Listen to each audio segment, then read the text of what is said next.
Hi friends, welcome to our channel Janu Prasad mini vlogs. ఈరోజు మనం సింపుల్గా మటన్ బిర్యానీ ఎలా చేసుకుందామా చూసుకుందామా.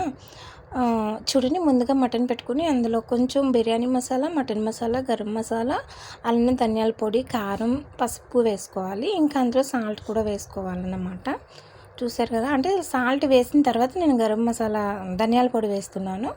అలానే అందులో కొంచెం ఆయిల్ పోసుకోవాలి. చూసారు కదా, ఇప్పుడు ఒక ముక్క నిమ్మకాయ పిండుకుంటున్నాను. ఫ్రెండ్స్, మీరు నా ఛానల్ని ఫస్ట్ టైం చూస్తున్నట్లయితే నా ఛానల్ని సబ్స్క్రైబ్ చేసుకోండి. అలానే మీ ఫ్రెండ్స్ అండ్ ఫ్యామిలీ మెంబర్స్కి షేర్ చేయండి.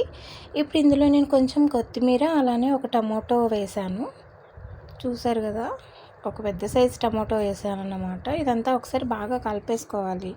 ఇప్పుడు దానికి వస్తే పక్కన పెట్టుకోవాలి. ఇప్పుడు మనం పొయ్యి మీద ప్యాన్ పెట్టుకొని, అంటే నేను రైస్ కుక్కర్ పెట్టుకుంటున్నాను. మీకు ఏది కన్వీనియంట్గా ఉంటే అది మీరు యూస్ చేసుకోవచ్చు అన్నమాట. చూడండి, ఇప్పుడు నేను ఇందులో లవంగాలు,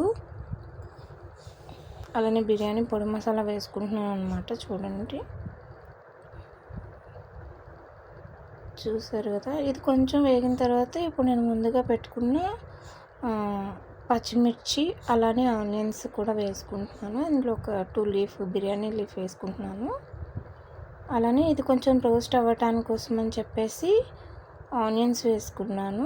చూసారు కదా, ఇప్పుడు మనం దీంట్లో కొంచెం రోస్ట్ అయిన తర్వాత మనం ముందుగా పెట్టుకున్న మటన్ వేయాలి. మటన్ వేసిన తర్వాత మనం కొంచెం బిర్యానీ మసాలా కూడా వేసుకోవాలి.